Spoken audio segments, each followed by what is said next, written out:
Hello दोस्तों, कैसे हैं आप सब। आशा करते हैं कि आप सब बहुत अच्छे होंगे। और आज हम लोग लेके आए हैं स्किल्ड हिंदुस्तान की तरफ से Q10 प्रीवियस ईयर सीरीज। तो ये इलेक्ट्रीशियन के जो प्रीवियस ईयर में एग्जाम हुए हैं तो उसमें से डियर जो इम्पोर्टेंट क्वेश्चन हैं प्रीवियस ईयर के, वो आप सबके लिए लाया गया है। तो आप सभी लोगों का स्किल्ड हिंदुस्तान के इस ई प्लेटफॉर्म पे स्वागत है। तो डियर हम लोग आज से PYQ क्वेश्चन सीरीज को लॉन्च किए हुए हैं।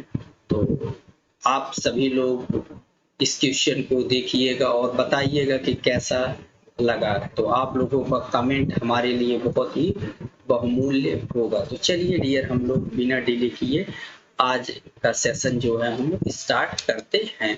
तो डियर अपना सबसे पहला जो क्वेश्चन है उसके 4 ऑप्शन हैं। तो हम लोग देखते हैं कि भाई पहला अपना क्या है कि 3 फेज प्रेरण मोटर के स्टेटर में उत्पन्न चुंबकीय क्षेत्र किस पर घूमता है। तो ये डियर बात कर रहा है कि जो अपनी मोटर के जो स्टेटर होता है उसके अंदर जो चुंबकीय क्षेत्र होता है वो किस पर घूमता है। भाई किस पर घूमता है कि घूर्णन गति पर, कि तुल्यकालिक गति से ऊपर, या तुल्यकालिक गति पर, या सर्पी गति पर। तो डियर जो अपनी स्टेटर मोटर के अंदर जो चुंबकीय क्षेत्र उत्पन्न होता है वह तुल्यकालिक गति पर मूव करता है। भाई किस गति पर मूव करता है? तुल्यकालिक गति पर। तो आइए इसका हम लोग आंसर भी देख लेते हैं। तो ये कौन सी गति पर मूव करता है डियर? तुल्यकालिक गति पर, मतलब सिंक्रोनस स्पीड पे ये मूव करता है। तो भाई ये इसकी कौन सी स्पीड कहलाती है? NS। क्या कहलाती है? NS means synchronous speed. तो इससे जुड़े हम थोड़े से तथ्य को देखते हैं कि जो हमारा प्रेरण मोटर होती है, विद्युत चुंबकीय प्रेरण मोटर के सिद्धांत पर काम करने वाली। भाई ये किस सिद्धांत पर काम करती है? विद्युत चुंबकीय प्रेरण के सिद्धांत पर काम करने वाली मोटर को प्रेरण मोटर के रूप में जाना जाता है। विद्युत चुंबकीय प्रेरण वह परिघटना है जिसमें विद्युत वाहक बल, बोले तो EMF, चालक के पार प्रेरित होता है। भाई ये जब चालक पर प्रेरित होता है तो इसे एक घूर्णन चुंबकीय क्षेत्र में रखा जाता है। प्रेरण मोटर के प्रकार, भाई प्रेरण मोटर हमारी कितने प्रकार की होती है? एक सिंगल फेस और 3 फेस प्रकार की हमारी प्रेरण मोटर होती हैं। तो आप लोग देख रहे हैं कि भाई सिंगल फेस की जो हमारी मोटरें होती हैं उनका उपयोग घरेलू बिजली के उपकरण कैसे, जैसे washing machine, juicer, mixer, refrigerator, मतलब जो रेफ्रिजरेटर मीन्स जो हमारे घर में फ्रिज वगैरह होते हैं, इन आकारों के छोटे में 3 HP तक बनाया जाता है। 3 फेज जो हमारी मोटर होती है उद्योग में, भाई जो आपकी इंडस्ट्री होती है, लगभग 90% यांत्रिक शक्ति 3 फेज प्रेरण मोटर द्वारा प्रदान की जाती है। भाई यांत्रिक शक्ति मीन्स क्या हो गया? जो हमें काम करना होता है, भाई हम उसको मोटर को कौन सी सप्लाई देते हैं? विद्युत सप्लाई देते हैं। भाई इसको हम विद्युत सप्लाई देते हैं और मोटर हमारी क्या करती है? इसको यांत्रिक शक्ति में कन्वर्ट कर देती है। तो उदाहरण के लिए जैसे कन्वेयर हो गया, लिफ्ट हो गई, या बड़ी क्षमता वाले पंप आदि में हम लोग इसका प्रयोग करते हैं। तो चलिए डियर अब हम लोग चलते हैं अपने नेक्स्ट क्वेश्चन पे। तो भाई अपना नेक्स्ट क्वेश्चन क्या कह रहा है कि ये एक क्वेश्चन दिया हुआ, तो ये कह रहा है कि 1400 RPM। भाई ये RPM किसका दिया हुआ? 1400 RPM। ये 1400 RPM किसका है डियर? ये रोटर का। भाई ये जो NR होता है ये उसका RPM बता रहा है कि कितना है? 1400 RPM पर घूमते हुए 4 ध्रुव मीन्स 4 पोल 50 हर्ट्ज वाली एक प्रेरण मोटर स्लिप की गणना कीजिए। तो ये एक्चुअल में आपसे पूछना चाह रहा है कि भाई ये कंडीशन दे रखा है और आपको स्लिप बताना है। तो जो स्लिप हमारी परसेंटेज स्लिप, हमारा जो फॉर्मूला होता है डियर वो क्या होता है परसेंटेज स्लिप का? भाई परसेंटेज स्लिप बराबर क्या होता है हमारा? NS minus NR। भाई NS माइनस क्या होता है हमारा? NR होता है, और फिर बटे में क्या हो जाता है डियर हमारा? NS हो जाता है। भाई बटे में क्या हो जाता है अपना?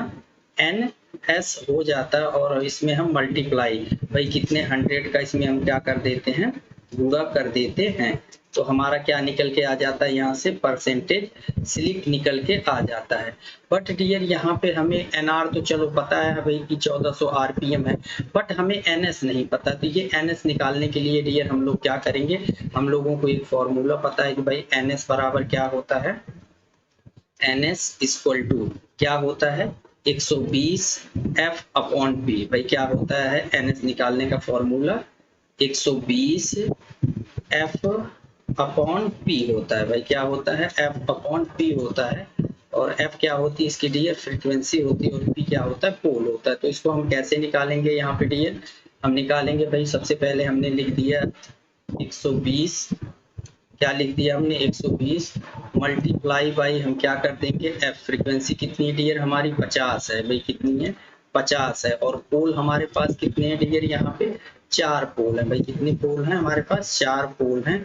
तो जब हम इसको यहाँ से डिवाइड करेंगे तो ये 3 बार चला जाएगा, और ये भाई अपना 3 आ गया, 4 3 12, और ये 0 आ गया। अगर 5 को 3 में मल्टीप्लाई करेंगे तो ये 15 आ गया, और दोनों हम जो 0 है इसको हम आगे उतार देंगे। तो हमारा जो एनएस आ गया कितना आ गया भाई 1500 आरपीएम। तो हम इस फॉर्मूले में इसको पुटअप कर देते हैं। भाई कितना हो गया एनएस अपना कितना आ गया 1500 माइनस कितना आ गया डियर 1400। भाई माइनस अपना कितना आ गया 1400, एनआर अपना क्या है 1400 आरपीएम है। तो हमने माइनस कितना कर दिया यहाँ पे 1400, और बटे हम कितना कर देंगे 1500। भाई बटे हमने क्या कर दिया यहाँ पे 1500 हमने कर दिया, और मल्टीप्लाई किससे कर देंगे 100 से। भाई यहाँ पे पूरा हमने कितना कर दिया, ये मल्टीप्लाई हमने यहाँ पे 100 का हमने क्या कर दिया डियर मल्टीप्लाई हमने कर दिया। तो इसको हम कैसे करेंगे भाई, जब हम इसको फिर यहाँ पे इक्वल टू आप लगा लेंगे बराबर का चिन्ह, और यहाँ पे भी हम बराबर का चिन्ह लगा के भाई यहाँ से जब 1500 में से 1400 जाएगा तो यहाँ कितना बचेगा 100।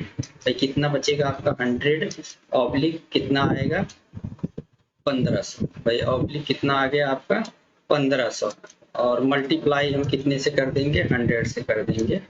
भाई 100 से हमने क्या कर दिया यहाँ पे गुणा कर दिया, हमने 100 से यहाँ पे गुणा कर दिया। तो हम क्या करेंगे डियर इसके 2 जीरो से इधर की हम 2 जीरो क्या कर देते हैं कट कर देते हैं। भाई यहाँ से हम 2 जीरो से 2 जीरो को हम क्या कर देंगे डियर कट कर देंगे। तो जब हम कट कर देंगे तो फिर इसको अब हमें कितने से डिवाइड करना है, कितने से भाई काटना है। तो हम इसको पहले ट्राई करते हैं कितने से ये हमारा डिवाइड हो जाए। तो इसको हम लोग 5 से डिवाइड करते हैं। भाई 5 त्याई 15, 5 त्याई 15, और ये क्या आ जाएगा 5 दूनी 10, और 0 को यहाँ उतार देंगे तो कितना आ गया डियर 20 के समथिंग आ गया। तो जब इसको हम डिवाइड करेंगे तो भाई डिवाइड करेंगे तो 3 से अगर इसको करेंगे तो 3 6 18, 18 आ रहा है, 6 हमारा आ जा रहा है, फिर यहाँ पे 2 बच रहा है, फिर हम पॉइंट बढ़ाएंगे तो मतलब फिर हम 0 उतार लेंगे, फिर कितनी बार लेके जाएंगे 3 6 18। तो हमारा डियर जो आ रहा है यहाँ पे स्लिप का परसेंटेज जो आ रहा है 6 पॉइंट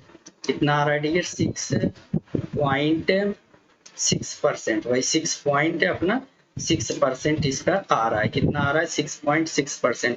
तो इसके हिसाब से हमारा डियर जो ऑप्शन ए है ये क्या हो जाएगा राइट हो जाएगा। भाई ऑप्शन ए हमारा क्या हो जाएगा राइट हो जाएगा। तो आप लोग भी इसकी प्रैक्टिस करिएगा, और इसका आंसर भी क्या है डियर 6.6 ही इसका आंसर है। चलिए डियर अब हम लोग चलते हैं अपने नेक्स्ट क्वेश्चन पे। भाई नेक्स्ट क्वेश्चन क्या कह रहा है कि छोटे संधारित्र प्रेरण मोटर में प्रयुक्त प्रत्यावर्तक, बोले तो क्या है डियर ये स्टार्टर की बात कर रहा है। तो हमारा ऑप्शन क्या है भाई, ये क्या कह रहा है कि हमारा जो छोटे संधारित्र प्रेरण, जो हमारी छोटी संधारित्र प्रेरण मोटर होती है उसके लिए कौन सा स्टार्टर जो होता है डियर वो प्रयुक्त होता है। भाई कौन सा स्टार्टर उपयुक्त होता है। तो आप सभी लोगों को पता है कि भाई छोटी मोटरों के लिए हम किसका प्रयोग करते हैं DOL स्टार्टर का हम लोग डियर प्रयोग करते हैं। तो भाई इसका कहाँ तक 5 HP तक, भाई DOL स्टार्टर का हम कहाँ तक प्रयोग करते हैं 5 HP तक की मोटरों के लिए हम किसका प्रयोग करते हैं DOL स्टार्टर, मतलब direct online starter. Star delta के लिए डियर हम क्या करते हैं कि 5 से लेके 15 HP, कितना 5 से लेके हमारा 15 HP या 20 HP, भैया 20 HP की मोटरों के लिए हम लोग क्या करते हैं स्टार डेल्टा स्टार्टर का प्रयोग करते हैं। ये आपका ऑटो ट्रांसफॉर्मर स्टार्टर है, और ये रोटर रेजिस्टेंस स्टार्टर होता है। तो डियर हम लोग इसका आंसर देख लेते हैं भाई क्या है DUL स्टार्टर भाई क्या है, ये हम छोटी संधारित्र प्रेरण मोटरों में प्रयुक्त कौन सा स्टार्टर होता है आपका, DUL स्टार्टर प्रयुक्त होता है। चलिए डियर, अब हम लोग चलते हैं अपने नेक्स्ट क्वेश्चन पे।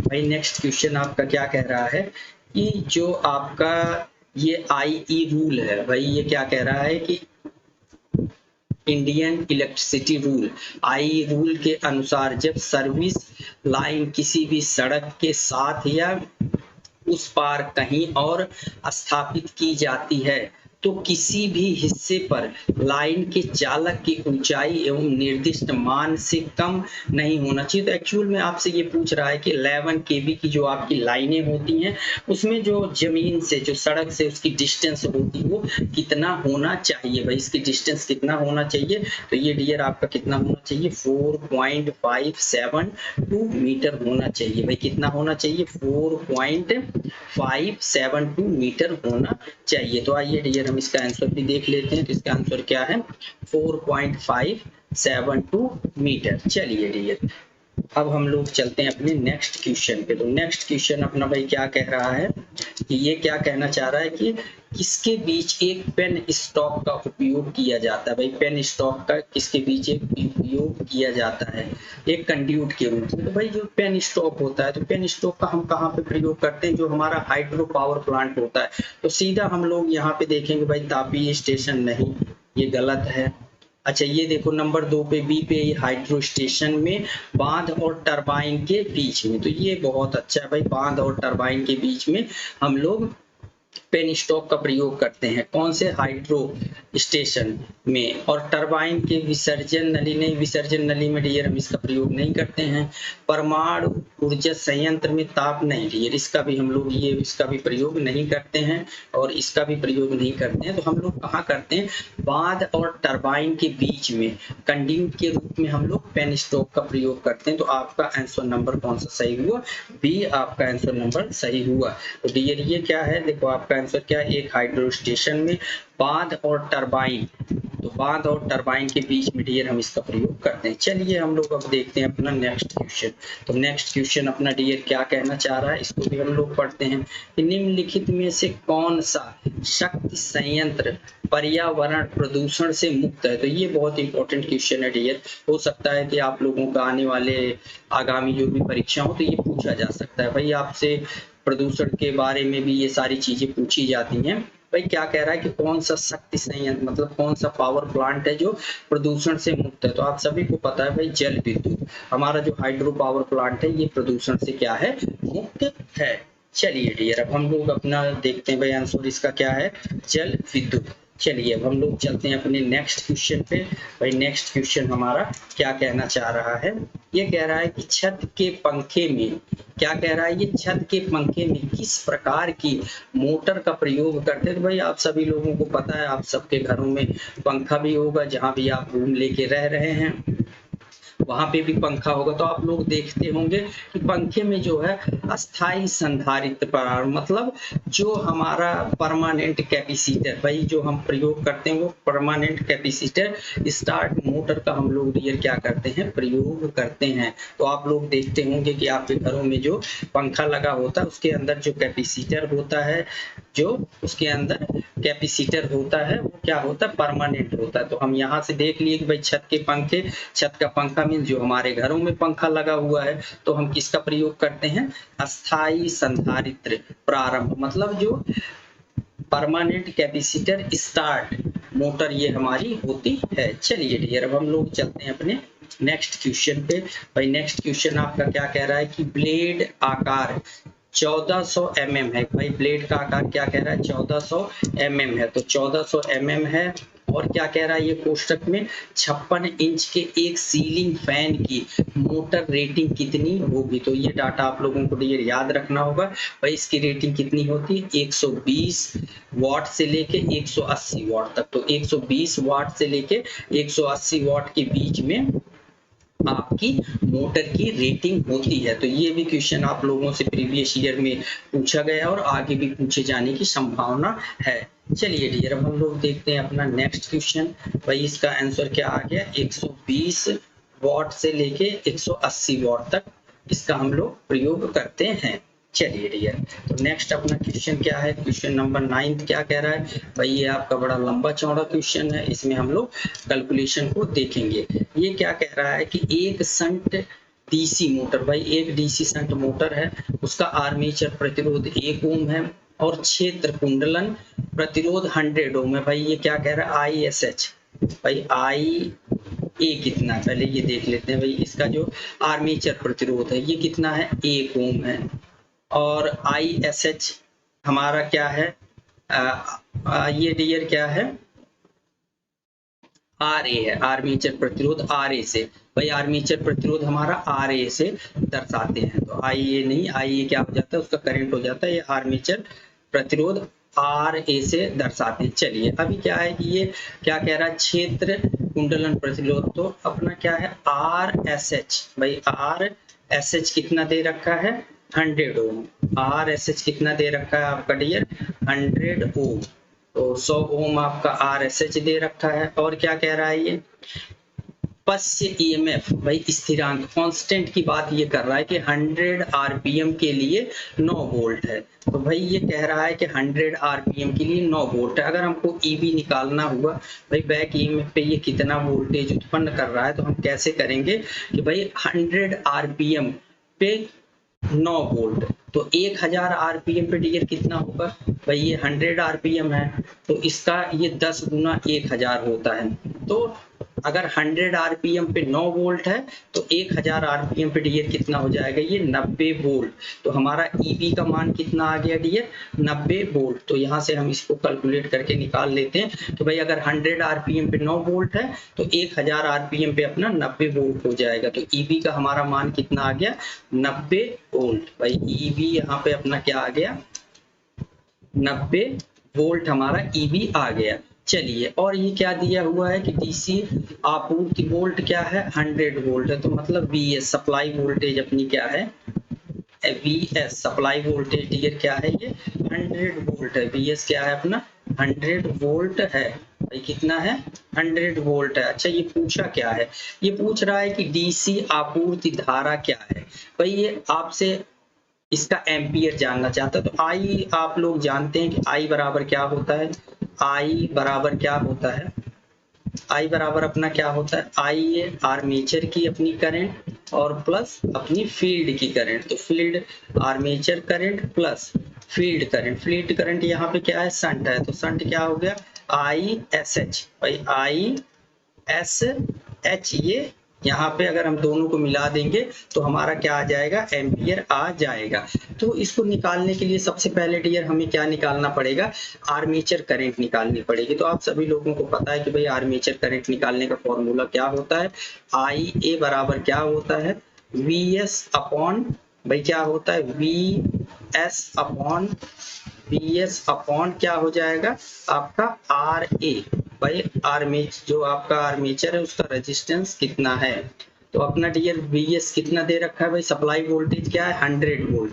भाई सप्लाई वोल्टेज क्या है, 100 वोल्ट है, तो VS हमने यहाँ पे क्या लिख दिया डियर, 100 वोल्ट। कितना हो गया, 100 वोल्ट। भाई VS क्या है आपका, 100 वोल्ट है, और RA कितना है, भाई RA आपका क्या है, यहाँ पे RA कितना है आपका डियर, यहाँ पे हम लोग सबसे पहले किसको निकालते हैं, अगर हमें RA निकालना हुआ तो RA निकालने के लिए डियर थोड़ा हमें ना लॉन्ग फॉर्मूला हमें पहले पूरा करना पड़ेगा। RA मतलब हमें निकालना है, तो IA बराबर क्या होता है डियर, एक मिनट आप लोग थोड़ा सा सुनेंगे। IA बराबर अपना क्या होता है डियर कि VS माइनस, IA बराबर क्या होता है, VS, इसमें हम थोड़ा सा यही कर लेते हैं, चलो VS माइनस क्या हो जाएगा आपका EB। भाई क्या हो जाएगा, EB क्या हो जाएगा, EB। तो यहाँ पे VS माइनस EB बटे RA हो जाएगा। तो IA निकालने के लिए आपका क्या हो जाएगा, VS माइनस EB बटे RA। तो आपका VS कितना है, सप्लाई वोल्टेज डियर 100 है, और EB का मान कितना आया था डियर, 90 वोल्ट। भाई EB का मान कितना आया था, 90 वोल्ट EB का मान आया था। ये थोड़ा सा भाई पेन गलत घूम जा रही, कोई दिक्कत नहीं, 90 वोल्ट, और अपॉन में क्या कर लेंगे डियर हम लोग, RA। तो हमारा क्या हो जाएगा, RA कितना है 1 ओम है भाई। आर्मेचर का प्रतिरोध कितना है 1 ओम है भाई। यहाँ पे हम लोग क्या लिख लेंगे 1 ओम लिख लेंगे। तो जब हम लोग डियर 100 में से 90 घटाएंगे तो कितना आ जाएगा 10 आ जाएगा, और 1 का जब 10 में भाग देंगे तो अपनी आर्मेचर करंट कितनी आ जाएगी भाई 10 एम्पियर। आर्मेचर करंट अपना कितना आ गया डियर यहाँ पे 10 एम्पियर आ गया। अब हमें डियर क्या निकालना, आर्मेचर करंट तो निकल गया, अब ISH निकालना भाई। ISH हमें अब यहाँ पे निकालना है। क्या निकालना है ISH। तो ISH निकालने का फॉर्मूला क्या होता है डियर, ISH निकालने का फॉर्मूला क्या होता है VS अपॉन भाई सप्लाई वोल्टेज अपॉन आपका RSH, मतलब जो आपकी फील्ड कॉइल है उसका रेजिस्टेंस भाई, जो हमारा शंट कॉइल है उसका रेजिस्टेंस। तो VS कितना दे रखा है डियर आपका 100 दे रखा है भाई। VS कितना दे रखा है 100 वोल्ट दे रखा है। और RSH कितना ओम दे रखा है आपका भाई। RSH कहाँ है, हाँ ये क्षेत्र कुंडलन प्रतिरोध 100 ओम है। तो क्षेत्र प्रतिरोध जो हमारा कुंडलन का है ये कितना है 100 ओम है। तो भाई जब 100 ओम को 100 ओम से हम सब डिवाइड करेंगे तो कितना आ जाएगा 1 एम्पियर। तो आपका ये जो RSH निकल के आ गया डियर ये कितना आ गया 1 एम्पियर भाई। कितना आ गया 1 एम्पियर। तो अभी हम लोगों ने यहाँ पे फॉर्मूला देखा था कि भाई टोटल एम्पियर निकालने के लिए I निकालने के लिए क्या करना है IA। तो IA आपका कितना आया डियर 10 एम्पियर भाई। IA कितना आया है यहाँ पे 10 एम्पियर प्लस ISH कितना आया डियर 1 एम्पियर भाई। क्या आया है 1 एम्पियर। तो जब हम इन दोनों को प्लस कर देंगे तो बराबर हमारा डियर कितना हो जाएगा 11 एम्पियर भाई 11 एम्पियर। तो अब हम लोग देखेंगे कौन से ऑप्शन में 11 एम्पियर है। तो ऑप्शन ए में ही डियर अपना क्या है 11 एम्पियर यहाँ पे दिया हुआ है। तो ये आपका डियर बहुत ही सही और राइट आंसर है। तो आप लोगों को डियर कोई भी लंबा चौड़ा क्वेश्चन आ जाए देख के बिल्कुल घबराना नहीं है। पहले वहां से ये निकालना है भाई क्या क्या चीजें वहां पे दी हुई हैं, उसके बाद पूछ क्या रहा है। जैसे यहाँ पे आपसे धारा पूछा, धारा का आप लोगों को सबसे पहले एक साइड में फॉर्मूला लिख लेना है कि भाई I बराबर क्या होता है IA प्लस ISH। भाई अब हमें क्या है कि यहाँ से सबसे पहले IA निकाल लें या ISH, जो आपको उपयुक्त लगता है वो आसानी से निकाल लो। तो IA निकालने का फॉर्मूला क्या होता है dear VS minus EB upon RA। तो हमने यहाँ से IA और IS निकाल के ISH निकाल के हमने क्या किया यहाँ से एम्पियर को निकाल लिया। तो देखो डियर ये लंबा चौड़ा है बट इसको हम लोग बहुत जल्दी से कर सकते हैं। तो इसको आप लोग बार बार प्रैक्टिस करिएगा जिससे कि ये आसानी से हो जाए। चलिए डियर अब हम लोग चलते हैं अपने नेक्स्ट क्वेश्चन पे, और ये हमारा अंतिम क्वेश्चन है भाई। ये 10वां हमारा अंतिम क्वेश्चन है। तो यहाँ पे दिया हुआ है कि आर्मेचर परिपथ में विपरीत मींस ओपन हो जाने का मुख्य कारण क्या है। भाई आपका आर्मेचर परिपथ ओपन हो गया तो डियर ये किसकी बात करता है, जैसे हमारी मोटर है भाई, मोटर में हम करंट किसके द्वारा इसमें प्रोड्यूस करवाते हैं। तो किसके द्वारा करवाते हैं ब्रश के द्वारा भाई। जो हमारा कार्बन ब्रश होता है उसके द्वारा हम लोग क्या करते हैं किसके अंदर करंट को भेजते हैं। तो अगर हमारा भाई जो हमारी सप्लाई यहाँ से भेज रहे हैं अगर हमारे ब्रश में कोई दिक्कत आ जाएगी कोई खराबी आ जाएगी तब ही ये ओपन होगा। तो आइए हम थोड़ा सा आंसर को जो इसमें दिया गया है ऑप्शन उसको देखते हुए चलते हैं। भाई ये क्या कह रहा है दायर कुंडल में विपरीत मतलब ओपन इन फील्ड कॉइल। भाई फील्ड कॉइल से हमारा क्या मतलब है, आर्मेचर का बात यहाँ पे आर्मेचर पूछा जा रहा है तो हमारा फील्ड कॉइल से क्या मतलब है। अगला क्या कह रहा है शॉर्ट इन कम्यूटेटर, नहीं भाई जब कम्यूटेटर सेगमेंट ही शॉर्ट हो जाएगा तो फिर तो कोई बात ही नहीं, फिर कैसे वर्क करेगा। अच्छा ये देखो डियर यहाँ पे ब्रश की बात यहाँ पे की गई, खराब ब्रश तनाव। ये डियर आपका क्या हो जाएगा राइट आंसर यही होगा भाई। खराब ब्रश तनाव अगर उस पे हम टेंशन को बहुत अधिक दे देंगे या लूज कर देंगे, मतलब जो उस पे उसका सेटिंग होती है अगर उसको हम प्रॉपर नहीं रखेंगे तो क्या हो जाएगी वो हमारी दिक्कत पैदा करेगी। भाई अगर हमने उस पर बहुत ज्यादा टेंशन दे दी है तो हमारा जो कार्बन ब्रश है वो टूट भी सकता है, अलग भाग से वो क्या हो सकता है डैमेज हो सकता है। और क्या कह रहा है ब्रश की गलत स्थिति, भाई रॉन्ग तो रॉन्ग ये नहीं होगा भाई। रॉन्ग पोजीशन कैसे, रॉन्ग पोजीशन आप उसमें स्थापित करेंगे तो जब इसको हम लोग स्थापित करते हैं तो ये राइट ही पोजीशन में अपना रहता है। तो इसका जो आंसर होगा डियर वो क्या हो जाएगा हमारा सी भाई बैड ब्रश तनाव। तो डियर आप लोगों का ये 10 क्वेश्चन था, तो जिसको हम लोगों ने बहुत ही अच्छे से और कम समय में किया। भाई यहाँ पे खराब ब्रश तनाव आपका आंसर है। तो आप लोगों का बहुत ज़्यादा समय ना लेते हुए हम लोग ये 10 क्वेश्चन की सीरीज लेके आएंगे, जिससे कि आप लोगों को बहुत हेल्प मिले और मदद मिले। तो डियर आप सभी लोगों का बहुत बहुत धन्यवाद। तो आप लोग इसको देखने के बाद डियर कमेंट जरूर करिएगा। ये स्किल्ड हिंदुस्तान की तरफ से एक छोटी सी पहल है आप सबके लिए।